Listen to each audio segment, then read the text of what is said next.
This is the place where dreams are coming true. The Olympic Park in Pyeongchang, pretty calm right now, but another day of competition is about to kick off.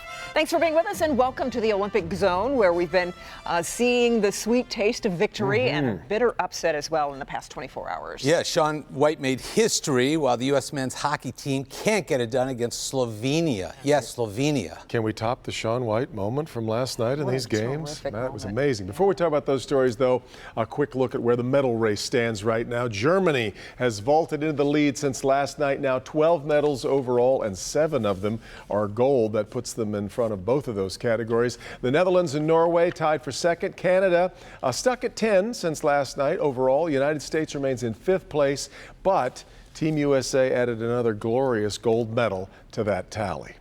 Yeah, snowboarder Shaun White, as we were saying earlier, is the American who brought the United States its 4th gold medal in South Korea. He didn't win any medals in Sochi back in 2014, so this was a big comeback story for White. White had to pull out all the stops to grab the gold. Going into his 3rd attempt, he was trailing a Japanese snowboarder. Wow. White was able to pull off back-to-back 1440s and turned in an amazing run to leap into the winning position. He's now the first American man to win gold medals at 3 different Olympic Games, and you could see how much it meant to him. His mom, Kathy, his dad, Roger, sister, Carrie, brother, Jesse, they have all been part of it. I'm just spinning, you know. This just means the world to me. It almost means more than my first Olympic gold medal, you know. I was devastated after Sochi, and I had to put on this tough exterior that it didn't bother me. And, you know, honestly, I had to find a way to fall back in love with the sport. Also had more than 60 stitches in his face after a horrible accident in New Zealand back in October. Also today, though, has had to deal with a lot of questions about a sexual harassment lawsuit that was settled several years ago, and found himself again having to apologize for that today in the middle of the celebration. Yep. Meanwhile, big finish to a big upset. The USA blows a 2-0 lead in the 3rd period, loses to Slovenia. Slovenia 3-2 in overtime. We've got highlights. 3rd period, it's former Red Wing Jan Mrsak. The reason why, first shot stopped. Mersak's going to get the rebound here and score. That tied the game 2-2 with 1:37 left. Then in overtime, Mrsak finished the job for Slovenia. Borbos with the puck. Here's Tichar. Across for Mrsak, he scores! And that's it. Mrsak, the only Slovenian player with any NHL experience. Slovenia wins at 3-2 in OT. Americans do get 1 point for the overtime loss. They're still alive. They play Slovakia this Friday. This is part of why it's such a wide open tournament with no NHL players. No NHL. That's what's going to happen here. Well, we've got gold medalist Meryl Davis back with us. You brought us something tonight from Sochi. Ta-da! Promising to bring it for, what, a week now? I know. Well, it was Charlie's week last week, and now you get to keep it. Is that how that works? Yes, thankfully we have 2. People ask us that question a lot. Oh, I bet you they each do. have one, to though, share right? it, but we each have one, okay. thankfully. Beautiful. But as you look at it now, 4 years later, and hold it in your hand, what comes to mind first? As I sleep with it under my pillow. What do you do with it? You know, I mean, I think it's easy to take it for granted, but we're reminded just how cool it is when we get to share it with other people. You know, we take it to events, and we take it to, you know, when you get to show a little kid who's never, especially someone who's never seen or even thought of an Olympic medal, to explain, you know, the meaning behind it is a really special experience. It was special for me, and I'm not a little kid, obviously. I like to even hold it. Do you keep it in a sock or something? I literally keep it in a sock, actually, yes. That's what I was wondering. So when you're at the games, they give you a big box, and you have to take it with you to interviews and all sorts of things. And so I didn't want to carry the box with me. Yeah. So the next thing I had, you know, in my suitcase in Sochi was just a clean sock. So it's been in there ever since. So the pairs figure skaters, they hit the ice again tonight. Others are waiting for their turn. I'm wondering, that downtime, you know, does it make you more nervous to have to wait? Yeah. You know, it's interesting. This is only the 2nd time in the Olympic Games that they've had the figure skating team event. And so competing more than 1 or 2 times per Olympic Games is still sort of a new thing for figure skaters to be able to figure out. And I think that's potentially what you saw in the pairs short program last night. A couple mistakes. I think the pairs, you know, from the competition, from celebrating Olympic medals, they're still recovering. And you know, periodization is a huge thing in sport, when to peak, when to rest. And so I actually think probably a lot of the athletes are grateful to have a little bit of downtime to rest and recover before competing again. Yeah. So, you know, the weather, especially for the skiers, they've had to call off their events time and time again. Now, today I heard, and this was just a rumor, that if they don't complete it tomorrow, it's coming to Pine Knob. Now, that's just a rumor I heard. We're grooming the trails, though, just But how, right, exactly. But how frustrating must it be, to, as you say, to want to peak at that moment? And now all your events are kind of running into 4 or 5 days. Right. Well, I have lots of Team USA gear in case you guys need some, if it does come to Pine Knob. But, well, incredibly stressful. I can't even imagine. I mean, I would imagine that a lot of the outdoor sports are relatively accustomed to having to adjust to weather. But, you know, as a figure skater, if they said to me, you know, as an indoor sport, if they said to us, hold on, we're actually not going to do it today, we're going to do it tomorrow, we would all have a meltdown, I'm sure. Can't even imagine. Well, on Valentine's Day today, how's Team USA celebrating? Yeah. Well, that's a good question. I mean, yesterday actually was Valentine's Day in Korea. Right. And so I think that we saw Alexa and Chris Knierim compete in their short program. I mean, there were a couple moments in watching them on TV. They're adorable, so in love. You know, the way he looks at her with such admiration and respect. And then we have Madison Chalk and Evan Bates, a Detroit area. We'll be seeing a story from them a little bit later on. Ice dance team, who are also very adorable and dating. So if you want to check out some cute photos, you can go on their Instagram page. Fantastic.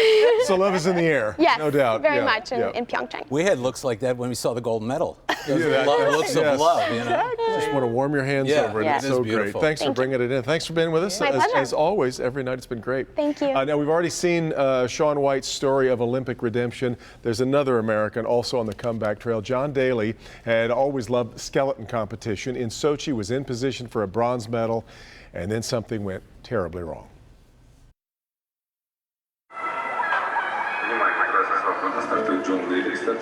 This could very well be the 28-year-old's defining moment of his career. This is John Daly of Team USA.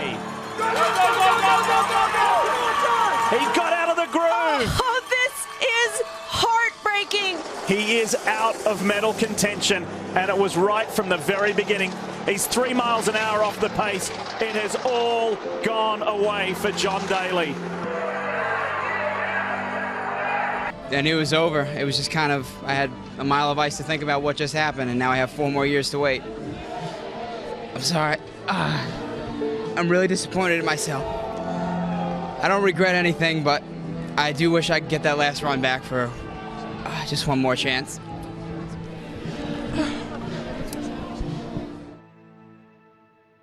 Honestly, I don't know if a day really goes by that I don't think about that. Got mad, got angry, and then broke down and cried. I kind of ran away from everything. I had this vision of coming back and throwing a massive retirement party, and I put my head down, retired, moved to DC. I tried to move on. It just didn't happen. I was going on a bunch of dates, and a couple of the questions that a lot of the girls asked were like, you know, what are you passionate about? It was a little deep question for the first date, but whatever. But I kind of was drawing a blank. I don't really have anything I'm passionate about in my life. And that was the moment when I realized that I wasn't done, and I have to go back for one more. If you had been on the podium that day, would you be here? I guess that's a really good question. I don't know. But I know something was missing. Nothing will make you feel as alive as sliding does. Anytime I do bad, I always ask myself, what are you doing here?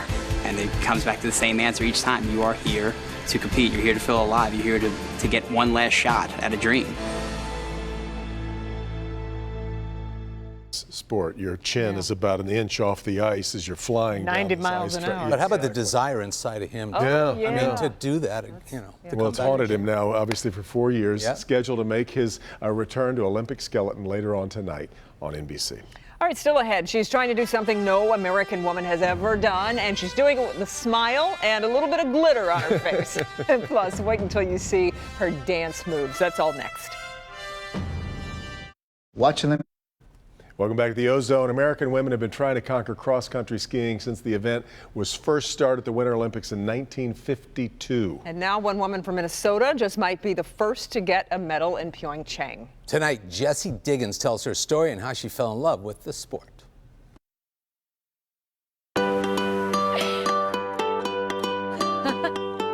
I was so lucky that my parents loved to ski, and before I could even walk, my parents would be out skiing every weekend, and they'd put little baby Jessie in their backpack, and I would be singing songs in their ear and pulling their hair, and I would tell my dad to mush, and I was just always telling him I wanted to go super speed, and so I grew up loving skiing.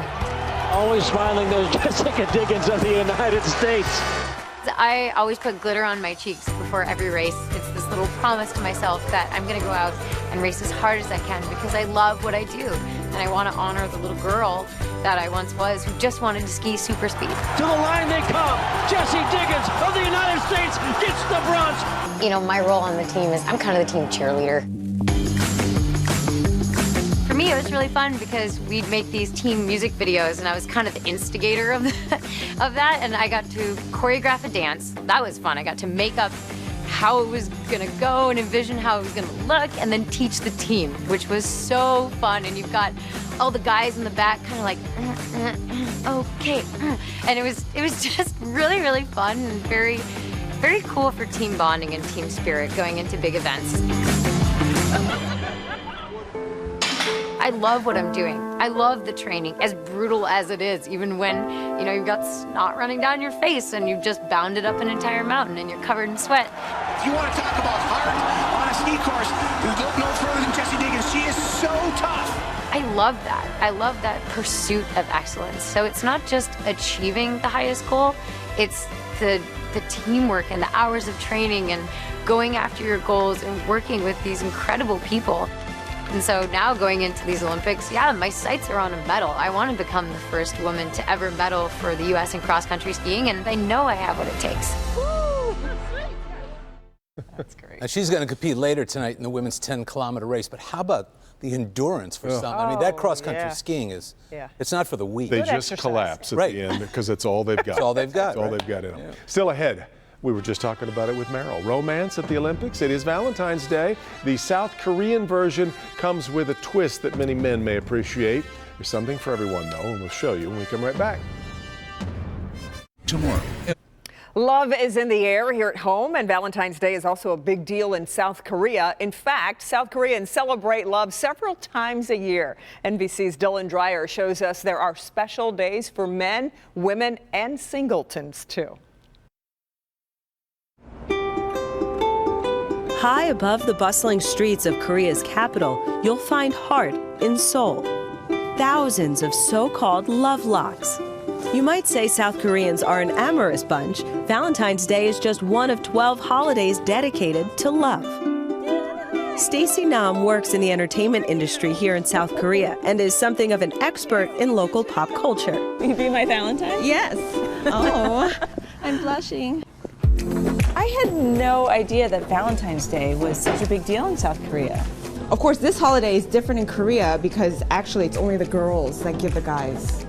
The girls give the guys? Yeah. So do you have a special someone that... I do. My husband's at home right now, but I'd love to get him some chocolate. Brian, this is for you. I'm going to give you my heart. Oh, you're so sweet. So speaking of that, when is it our turn? We have our own holiday called White Day. A whole separate day? A whole separate day. When is that? March 14th. Oh. Yeah. So on that day is when the guys give the girls.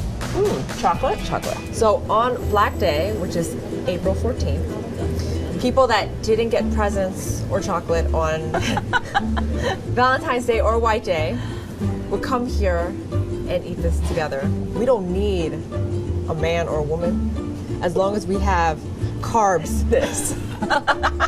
So fill me up. Kanbe is cheers. Cheers. Kanbe.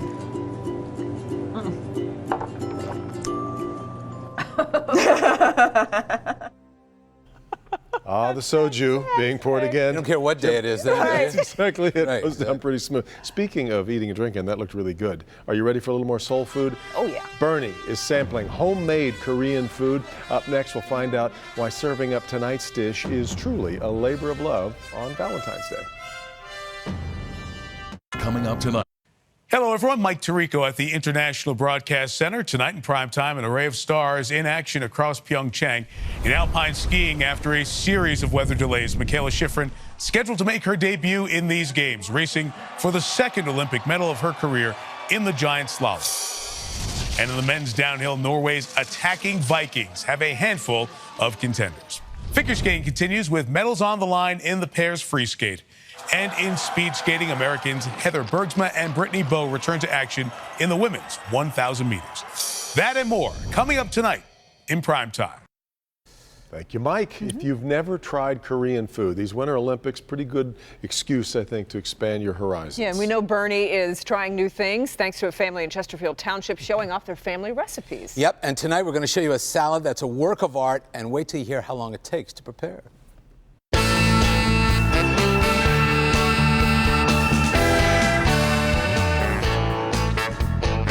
Again, we're here in Chesterfield Township. Barbara and son. The sun shines bright, trust me. have invited us into their home to teach us about Korean food. What is this called?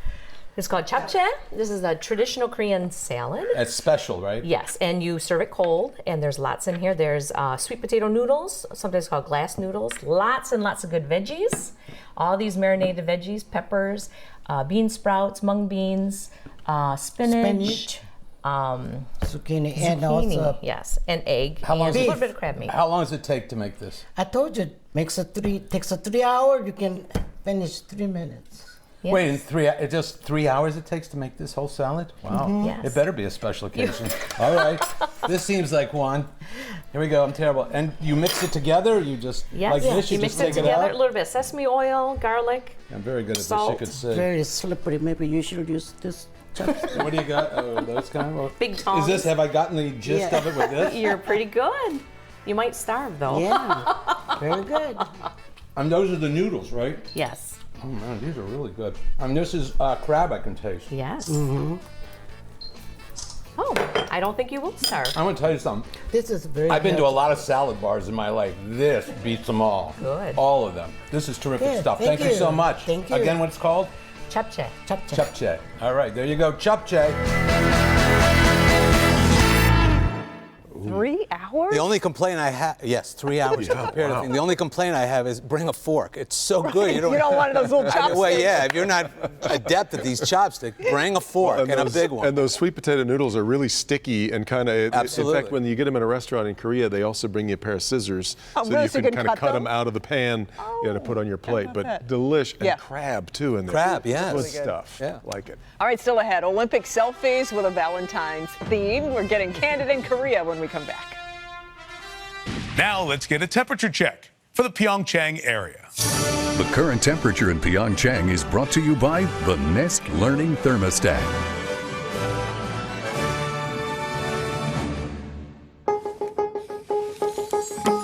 Because everyone likes easy. Sure do. Because everyone is on the go. Because we all like to save energy, but sometimes we slip up. Reaching up. Because sometimes we want it cool at night, then toasty in the mornings. Introducing the easy-to-use, energy-saving, adjustable from everywhere, easy on the wallet and the eyes, Nest Thermostat E. E is for everyone. With each Olympics, we now see more and more power behind social media, which does sort of bring us closer to the athletes. And this edition of Candid in Korea has a strong Valentine's Day theme.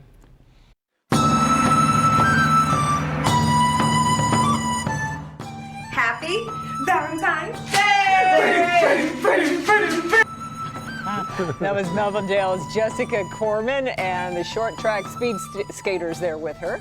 Here's Madison Chalk with her ice dance partner, Evan Bates. Partners on and off the ice. They are, of course, based in Novi, not to be outdone by Okomos's Madison Hubble. Oh, yeah.